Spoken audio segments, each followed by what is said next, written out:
Regard croisé, nous y sommes maintenant. Ce soir sur le plateau, Firmin Teko Agbo, chroniqueur politique, est avec nous. Bonsoir Firmin. Bonsoir Samuel Niawi, merci de m'avoir invité. Et face à vous, Francisco Napo-Koura, journaliste freelance. Bonsoir Francisco. Bonsoir Samuel, bonsoir à mon très cher ami Firmin Agbo Teko. Et bonsoir à nos chers téléspectateurs de la New World TV, ceux qui nous suivent de partout dans le monde et à l'intérieur du pays essentiellement, parce que on reçoit quand même beaucoup de retours et les gens sont fiers du travail que New World TV abat, et essentiellement ce que fait Samuel sur le plateau avec son équilibrisme des questions aux invités. Ce soir, on parlera du Sénégal, la question de l'immigration et la condamnation de 3 pères de famille qui ont fait embarquer leurs fils. Nous serons également du côté de la République démocratique du Congo, la police qui a investi le Parlement pour rétablir l'ordre. Le Ghana, la présidentielle, la réélection ou l'alternance, ce sera la question. Et puis le Togo, la haute autorité pour la lutte contre la corruption et les infractions assimilées à l'épreuve de la lutte contre la corruption. Nous sommes dans le mois justement destiné donc à cette lutte. Le premier sujet, le Sénégal. Un tribunal a condamné mardi à 2 ans de prison, dont 1 mois ferme, 3 pères de famille qui avaient fait embarquer leur fils dans une pirogue en partance pour l'Europe, dont l'un est mort en mer. Ils ont été condamnés pour mise en danger de la vie d'autrui par le tribunal de grande instance de Mbour. C'est à environ 80 km au sud-est de Dakar. C'est ce qu'a déclaré Hassan Dioman Diaye, également poursuivi pour complicité de trafic de migrants. Ils ont été relaxés. Pour ce chef d'inculpation, a ajouté donc l'avocat. Francisco, c'est un procès qui a retenu l'attention de beaucoup de personnes au Sénégal et au-delà, parce qu'on sait que le Sénégal, un certain nombre de pays côtiers sont touchés par le phénomène de l'immigration. Est-ce que vous pensez que ce genre de procès peut faire tache d'huile?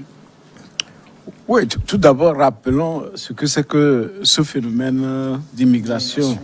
Donc, il s'agit des personnes, souvent des pays sous-développés, qui veulent aller vers les pays européens ou vers l'Amérique, et qui, certains arrivent à avoir des papiers, le visa.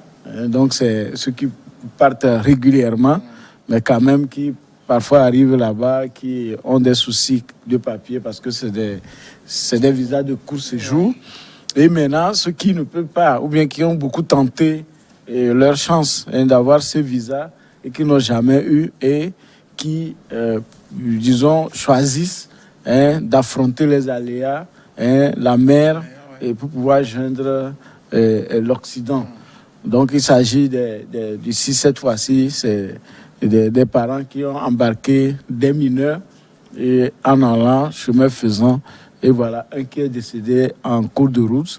Et donc le tribunal de la localité, c'est de Dakar, a décidé de les juger et de les prendre comme des criminels, les parents. Et ces parents ont été jugés. Donc est-ce que vous demandez si ça va faire tache dure? Au fait, pour parler de tâches dures d'abord, il faut qu'on arrive à situer les responsabilités.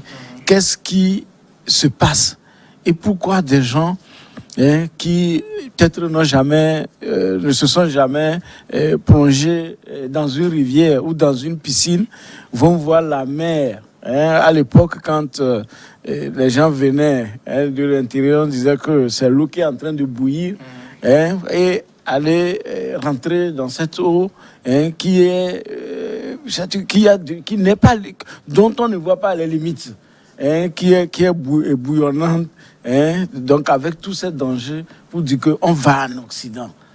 Voilà ce qui amène des gens, c'est souvent la pauvreté, la pauvreté extrême, le désespoir total des populations, et qui sont obligés de brader leurs biens pour prendre donc voilà, donc la responsabilité, c'est l'éducation, c'est les parents, c'est nos États et aussi l'Occident.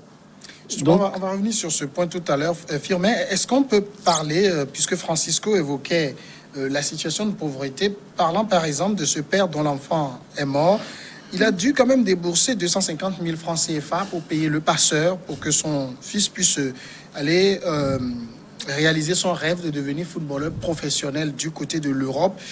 Quand on voit comment des gens se battent pour se donner des moyens de traverser au péril de leur vie, pourquoi sur ce continent on ne déploie pas la même énergie pour réussir sa vie, finalement? Non, la question qu'on se pose, peut-être en partie, on peut parler d'ignorance, mais c'est parce qu'on a beaucoup semé sur le continent, on n'a pas récolté des fruits escomptés.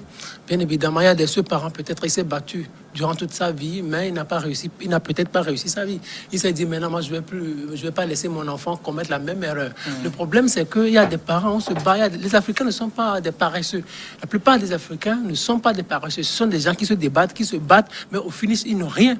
Vous imaginez, avant qu'ils ne trouvent ces 250 000 là, il se dit, il faut que je fasse tout pour que mon enfant réussisse. Mais si cet enfant, avec ce temps-là, il reste sur ce continent-là, peut-être il n'aura pas la chance de devenir ce footballeur dont il rêve. Le mieux, c'est d'aller peut-être chercher de l'argent. Le mieux, c'est d'aller emprunter pour investir dans la vie de cet enfant. Et après plusieurs années, on aura des résultats.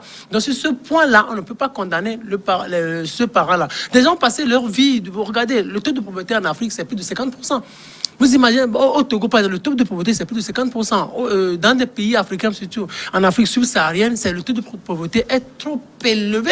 Vous imaginez, les gens se débattent, mais ils n'ont pas les résultats. Parce que quoi? Peut-être au niveau des États, il y a la corruption. Peut-être des gens qu'on doit emprisonner pour des faits de corruption, on ne les emprisonne pas. Peut-être il y a des gens, il y a des projets, des gens détournent l'argent. On n'investit pas systématiquement dans le développement. Il y a le continent n'est pas électrifié. Il faut attendre peut-être d'autres personnes venir de l'extérieur pour venir électrifier le continent. On n'investit pas dans les projets, on déploie peut-être on dépense, on déploie l'argent, on sort l'argent, mais il y a une minorité peut-être qui s'en accapare. Il y a des parents qui se disent, moi j'ai vécu peut-être toutes ces situations, toute ma vie, il faut que mon enfant là ne vive pas la même...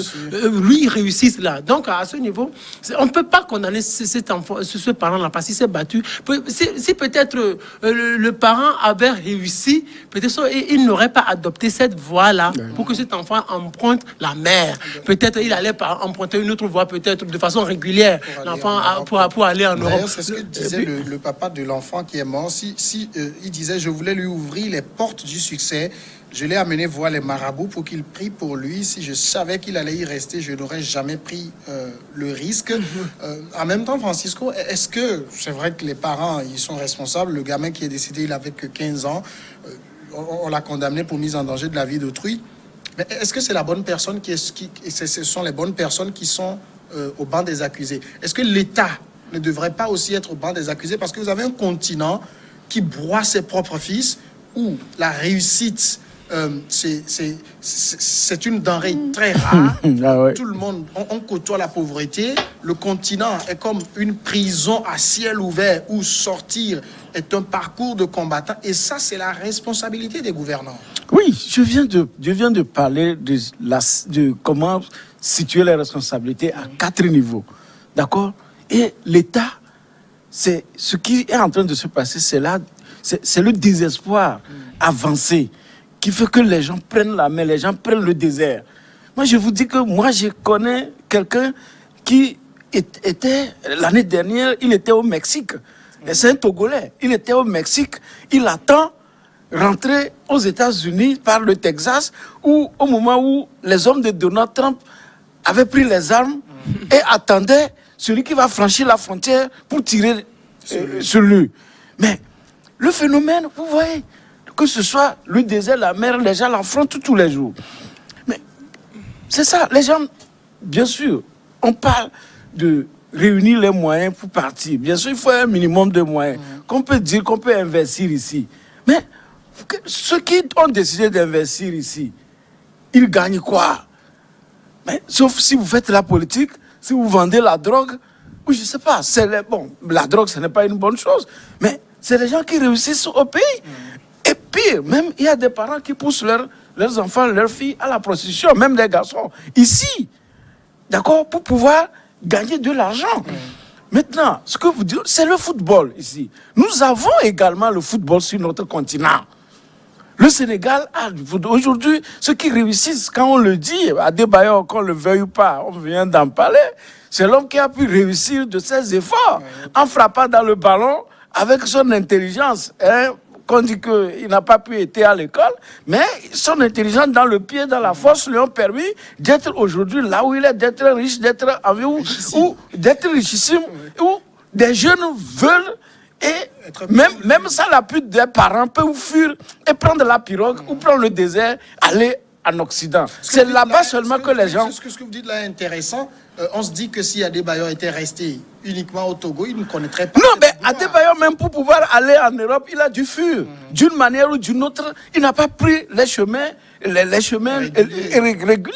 Il y a eu des problèmes où ils ont même volé. À l'époque, je me rappelle, des choses, des cachets des gens. Nibombe Wakeke est resté ici au Togo. Il devait être en Europe avec Abedi Pelé. À l'époque, Abedi Pelé venait jouer à Bassar. De Tamale venait jouer à Bassar. Nibombe était à Bikinti. Mais quand ils devaient partir ensemble, les gens ont retenu les Nibombe ici.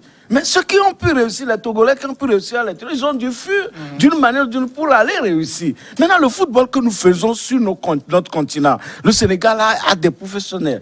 Maintenant, que vaut le championnat local ? Est-ce que dans le championnat local, les écoles de foot qui sont créées au plan local, est-ce qu'on peut y être et gagner sa vie? C'est là le problème. Vous êtes dans un championnat local où vous êtes payé à 35 000, à 40 000, c'est pas avec ça que vous... Vous n'avez même pas de salaire quelquefois.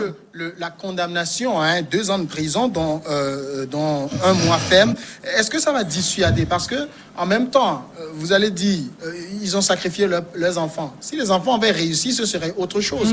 Et puis vous avez ceux qui sont partis de l'autre côté. La belle maison de votre quartier, c'est lui qui a réussi à construire ça. Ah oui. Vos parents commencent par vous regarder comme si vous voyez dans le regard les questions de vos parents. Justement, on n'a pas l'impression que ça va dissuader. Non, ça ne va dissuader personne. Un mois ferme, ça ne va dissuader personne. Du moment où il y a toujours la pauvreté, du moment où toujours on ne prend aucune mesure pour arrêter le trafic au niveau de la mer. C'est ça le problème. Qu'est-ce que l'État fait? Parce qu'on peut condamner 1000 personnes, mais du moment où il y a toujours une voie ouverte pour le trafic, les gens vont y passer tous les jours. Il n'y aura aucun problème. Les gens vont pas... Le problème, c'est quoi? C'est la pauvreté. Le problème, c'est que les États ne mettent en place aucune politique pour montrer à ceux-là qui font le trafic que, oui, vos crimes nous sont parvenus, voici ce que nous allons faire. Maintenant, dans tout ça, là, l'État n'a pas réagi. L'État n'a pas dit, je vais faire mieux. Et vous voulez que les gens fassent quoi? La première responsabilité incombe à l'État. La première responsabilité incombe à l'État. Bien sûr, on peut reprocher un certain nombre de choses à ses parents, peut-être c'est l'ignorance, mais les gens veulent voir leurs enfants réussir. Les gens ont vécu dans la misère, les gens ont vécu dans des situations difficiles, les gens ont vécu avec moins de $, par jour pendant des années, et leurs enfants aussi grandissent et souffrent comme ça devant eux. Regardez par rapport au championnat, vous venez de parler du championnat sénégalais, ce n'est plus ce qu'il était avant. L'équipe de foot du Sénégal, ce n'est plus ce qu'il était en 2002 avec les Diouf. Donc quand on voit tout ça, c'est comme tout va ça regresse. Ça regresse. Les gens se disent, si moi je vis ici, je ne vais jamais devenir un certain Diouf ou un Pape Bouba Diop. Oui, c'est Sadio Mané. Donc il faut que mon enfant là aille loin. Il faut qu'il aille découvrir peut-être les clubs comme Milan, c'est Inter de Milan, et peut-être venir en France jouer au PSG et tout ça. Donc les gens ont une certaine ambition par rapport à leurs enfants. Ils ne veulent plus que les enfants commettent les mêmes erreurs qu'ils ont eu à commettre de par le passé, mais il revient à l'État de prendre ses responsabilités. La justice peut se mêler à l'affaire, mais aucun problème n'est résolu du moment où il y a toujours une voie ouverte pour le trafic. Francisco. Oui. Vous voyez, cette dissuasion dont vous parlez, moi je dis que c'était peut-être un clin d'œil des magistrats du Sénégal, et toujours vers l'Occident. Peut-être qu'il y a encore un fonds pour la lutte contre l'immigration. C'est pourquoi ils ont fait ça. Mais quel est le reflet qu'on donne tous les jours? Pour réussir, il faut être en Occident. Pour réussir, il faut être dans la facilité. C'est-à-dire que la minorité qui veut la facilité, et puis là, on réussit. Est-ce que vous avez par exemple un politique d'un pays, père son âme, qui disait que nos enfants sont à l'école en Occident, ils reviendront vous diriger. Oui. En même temps, ça renvoie le cliché comme quoi tout ce que vous faites ici, vous n'avez pas le niveau pour diriger demain. Mais justement, nous qui avons décidé de rester, mais on a quoi? Mais il y a des gens qui viennent. Oui, mais il y a des gens qui viennent, ils sont en Europe, ils trouvent du travail. On les nomme même ministres et ils quittent l'Europe alors que les gens sont là, bien formés sur le terrain parce qu'ils n'ont jamais été en Europe. Mais vous présentez votre CV, si vous n'avez pas écrit que vous avez une fois pris l'avion, vous avez fait Paris, vous ne serez pas. Et vous considérez. Prenez nos équipes. Prenez nos équipes nationales. Mais l'équipe nationale, vous prenez l'équipe nationale, il n'y a pas de joueurs locaux dedans. Tous, c'est des gens qui viennent de l'extérieur. Donc, tout le monde veut envoyer son enfant en Europe pour qu'il revienne également en équipe nationale. Et même s'il meurt, la dernière fois, il y a un qui est mort. Quand il était vivant, on ne savait pas. Mais c'est lorsqu'il est mort qu'on reconnaît qu'il a marqué le premier but. Il a même Sénégalais, que c'est lui qui a marqué le premier but du Sénégalais en Coupe du Monde. Et on lui a rendu hommage à titre posthume. Est-ce que vous voyez? Donc, voilà les choses. On peut assainir nos dispositifs. Le Togo, par exemple, a un football. On est parti, on nous a amené un entraîneur qui est là, qui ne fait que des échecs, échec sur échec. On veut qu'il parte zéro. Tout est à mof, tout est à zéro. Mais comment est-ce que vous voulez que ce football-là donne de l'espoir à la jeunesse? Non, quand il n'y a pas espoir, ils vont partir, ils commencent par le Burkina, après ils remontent, ils vont en Mauritanie, ou bien ils arrivent, ils passent par, comment l'appelle-t-on, la Libye. Mais avec des atrocités, c'est des gens qui vivent des situations extrêmes. Mais s'il arrive à atteindre Lampedusa, ou bien comment on l'appelle, ou bien jusqu'à, moi je vous ai dit qu'on a des gens qui sont là au Mexique, des Togolais, mais qui veulent traverser pour aller en Amérique. Mais peut-être qu'avec la victoire de Joe Biden, ça va s'alléger et ils vont rentrer. Mais ils ont déjà fait des années avec tout le risque qu'ils ont traversé. Donc ce n'est pas seulement les enfants là qu'on a envoyés et beaucoup d'enfants qui meurent dans la mer depuis des années. Je dis, c'est l'Occident même qui a voulu. On nous pille nos pays. C'est que toute la croissance de l'Europe, le développement de l'Europe se base sur l'Afrique. Donc, quand l'Afrique est de plus en plus pauvre, tout le monde va aller. Qu'on le veuille ou pas, dans 50 ans, l'Occident, les Amériques seront beaucoup d'Afro. Il y aura beaucoup d'Afro-Amériques. Afro, voilà. Il y a beaucoup d'Africains. Européens, Afro-Américains. Voilà. Dans le cas du Sénégal, il y a aussi une question épineuse. C'est vrai que les gouvernants ne sont pour le moment silencieux sur cela. C'est la question. Le Sénégal est essentiellement un pays de pêche. Et aujourd'hui, avec l'arrivée des grands chalutiers européens, les gens qui vivaient de la pêche, les petits pêcheurs n'arrivent plus à tirer leur épingle du jeu. Le village dont est issu ce papa qui a perdu son enfant est un village de pêche où on n'arrive plus à vivre de cette activité. Du coup, on pense forcément que c'est de l'autre côté qu'on pourra mieux réussir.